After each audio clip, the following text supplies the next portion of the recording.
আপনারা জানেন গত কয়েক দিন ধরে কি ঘটছে বাংলাদেশে।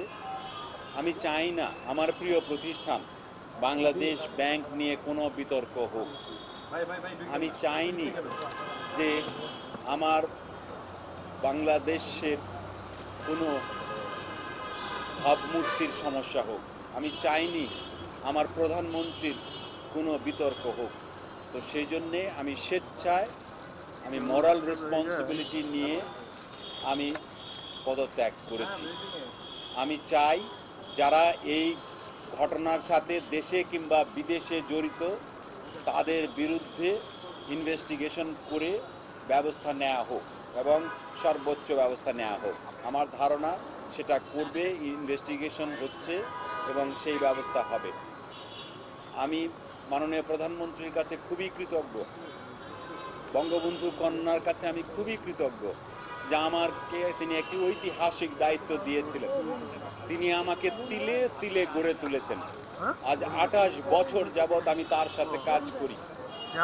আমি তার গাইডেন্স নিয়ে বাংলাদেশ ব্যাংক চালিয়েছি। দীর্ঘ 7 বছর বাংলাদেশ ব্যাংক কোথা থেকে কোথায় এসেছে আপনারা সকলেই জানেন। বাংলাদেশের অর্থনীতি কোথা থেকে কোথায় এসেছে আপনারা সকলেই জানেন। মাননীয় প্রধানমন্ত্রীর এরকম নিরঙ্কুশ সমর্থন না পেলে আমি এই কাজগুলো করতে পারতাম না। প্রত্যেকটা চ্যালেঞ্জ এসেছে, সেই চ্যালেঞ্জগুলোকে আমরা অপরচুনিটিতে আমরা টার্ন করতে পেরেছি আমাদের সকলের মিলে, আপনাদের সকলের মিলে প্রচেষ্টাতে। আমি খুবই কৃতজ্ঞ এই কারণে যে আমি যখন চলে যাচ্ছি বাংলাদেশ ব্যাংকের গভর্নরশিপ থেকে, তখন বাংলাদেশের অর্থনীতি সবচেয়ে স্থিতিশীল অবস্থায় আছে। এই বছর অর্থনীতির প্রবৃদ্ধির বিচারে বাংলাদেশ তৃতীয় দ্রুততম দেশ হবে বলে সকল মহল থেকে বলা হচ্ছে। আমি এমন সময়ে যাচ্ছি যখন বাংলাদেশের রিজার্ভ 28 বিলিয়নের ওপরে আছে। আমি যখন জয়েন করেছিলাম এটা 6.5 বিলিয়নের মতো ছিল। আমি যখন যাচ্ছি, যখন এই প্রথম এই মাসে ইনফ্লেশন 6% নিচে নেমে গেছে। আমি যখন যাচ্ছি টাকা অত্যন্ত শক্তিশালী আছে।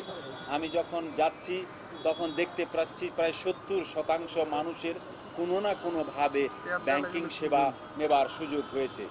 আমি বাংলাদেশে ব্যাংকে জয়েন করে ফাইন্যান্সিয়াল ইনক্লুশন এই কৌশলটা গ্রহণ করেছিলাম।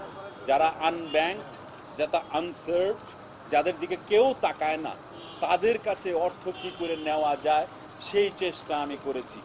আমি পুরোপুরি সফল হয়েছি আমি বলবো না, কিন্তু নতুন ধারার একটা কেন্দ্রীয় ব্যাংক চালু করবার চেষ্টা করছি।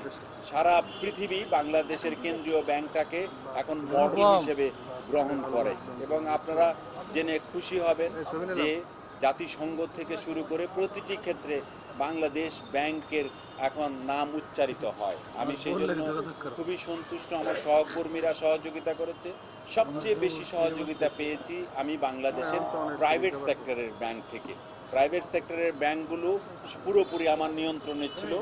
সেই কারণে তাদেরকে আমি যখনই মোটিভেশন দিয়েছি যে আমরা কৃষিতে লোন দিতে হবে, এসএমইতে লোন দিতে হবে, নারীকে লোন দিতে হবে, সবুজ অর্থায়নের জন্য রিফাইন্যান্স নিতে হবে, তারা এগিয়ে এসেছে।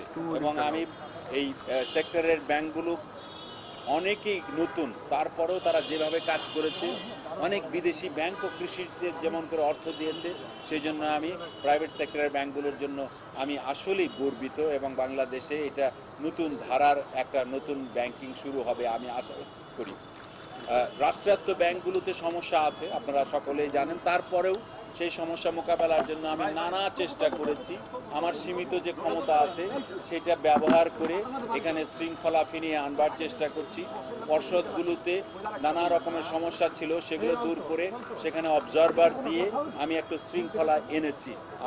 আমি আশা করব যে সরকার রাষ্ট্রায়ত্ত ব্যাংকগুলোর দিকে বিশেষ নজর দেবেন এবং রাষ্ট্রায়ত্ত ব্যাংকগুলো যেন ব্যক্তি খাতের ব্যাংকের মতো চলতে পারে সেই রকম সুবিধা দেবেন। প্রয়োজনে বাংলাদেশ ব্যাংকের হাতে আরো বেশি করে ক্ষমতা দিয়ে রাষ্ট্রায়ত্ত ব্যাংকগুলোকে পরিচালনা করবার সুযোগ সরকার করে দিবেন, এটা আমি সরকারের কাছে প্রত্যাশা করছি।